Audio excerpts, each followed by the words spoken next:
Fellas, I've been looking. The price is going up on these Miatas. Should you buy one? Should you rush out and buy one?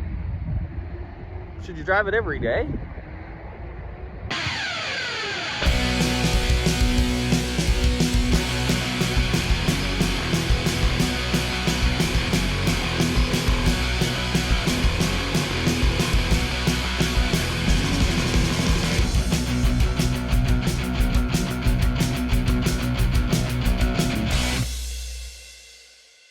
So let's discuss Miatas. Obviously it's a winter day. What better time than to talk about driving a rear-wheel drive sports car from the, I guess a sports car from the 90s, late 80s, every day. So I bought this one probably 4 years ago. I don't know why, I just was looking for some sort of interesting transportation. And oh,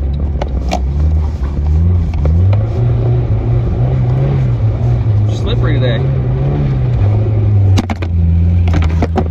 Lost ya. All right. Woo. Yeah, I bought it like 4 years ago. I was looking for something interesting to drive every day. This one was $4,000. Actually, I might have got it for a little bit less, but it was right around there. And it was 2 owners. Guy had it in his garage for like 30 years, 20 something. Like it came from Newfoundland, and then into Nova Scotia. Whew. It is slippery today. So basically, yeah, we got this. What else can you buy for like $4 grand that has no rust? And you know the thing about sports cars, or you know, sporty cars, is that people buy them and just leave them in their garage, you know, because they're kind of a collectible. So they just buy them, and you know, they take a little bit better care of them. They don't generally drive them in the winter and stuff and in the salt, and that makes a big difference around here. So you know, you can pick one up, especially, well, one of these you could pick up for a pretty reasonable amount of cash for something with no rust. But you know, it does have challenges driving a sports car every day, and a small 90s sports car. So this is the daily driver. Don't mind the stick. And just pretty basic. Stock ride height. You know, I kept it pretty much stock because obviously I just want to drive it around. This has the sort of an aftermarket top, so it's got zips and the glass rear window, so it's really handy if you want to put the rear window down and fire stuff out through the back. And it also, you can scrape the rear window and stuff.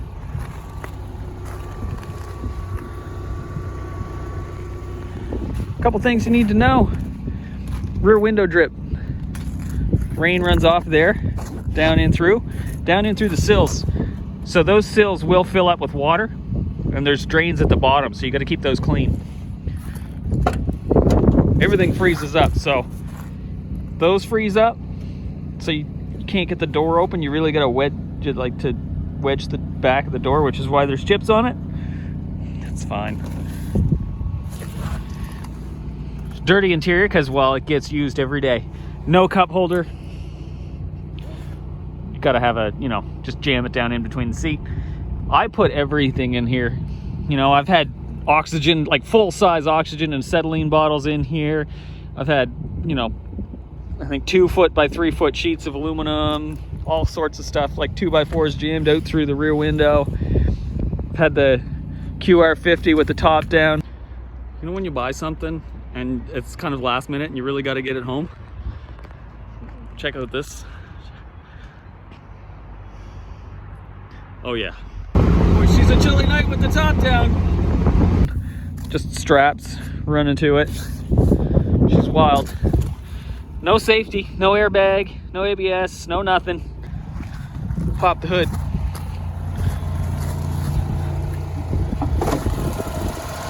Crusty old 1.6. Nothing done to them. Gets the job done, makes no power. One thing that I will say that I like, that 5-speed is probably one of the best ones I've ever used, with exception of the gearing being quite short. So like at 110 on the highway, you're pretty wound out. You're like almost 4,000 RPM. That's like 60 something for you American fellas. Heel toe, no problem.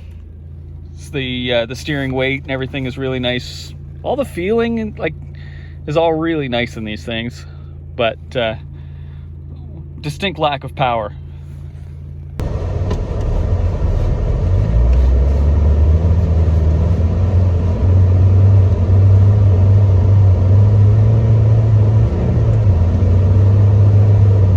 So should you buy one?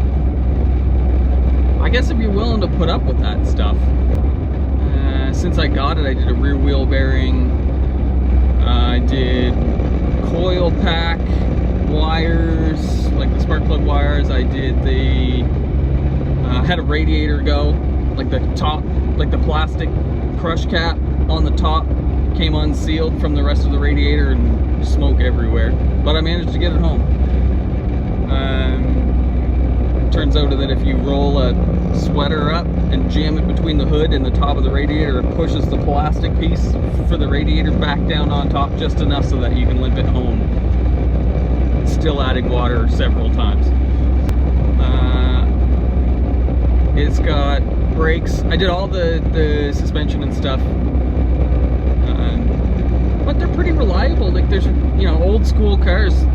I guess old school, it's from the 90s, it's not that old, but it's not complicated, everything is very simple to find and understand on them. They do, I see a lot of these things with rust, if they do get driven a lot in the winter. Obviously this one's been pretty good. I've drive it in the winter because I'm a knucklehead. I am starting to feel a little guilty of driving it in the winter, though, I will say. That I've been looking at the prices of these. Prices is going up, thinking might be time to buy something else as a daily driver and stash this thing and do something with it. So because we're in Nova Scotia, in Canada, you got to drive this stuff in the snow if it's your daily driver. Would you buy a Miata for the snow? I put some pretty good winter tires on it. It's got an open diff, but it's pretty manageable. Like they both wheels spin pretty good at the same time. It's a pretty decent diff, was my opinion. And I haven't really ever been stuck with it. Sometimes you do run into grip problems. it is slippery today. But you got to be on top of it. There are no safety systems in here. There's no airbag. There is no ABS. And if you come into contact with a big old truck, you're in trouble. There's not much to save you in here. It's a go-kart.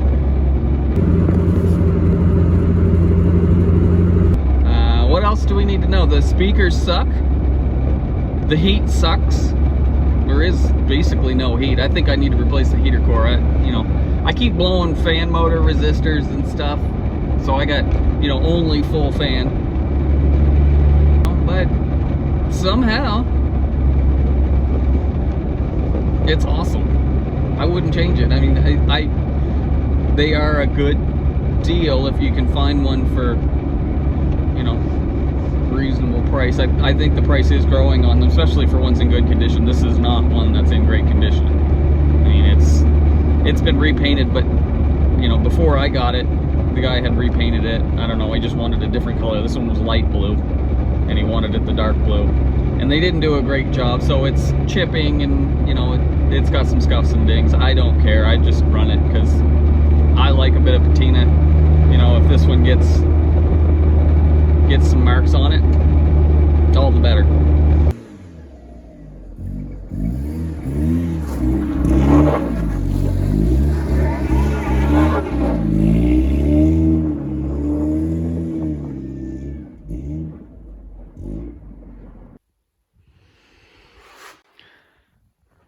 Would you look at that? Another LS block.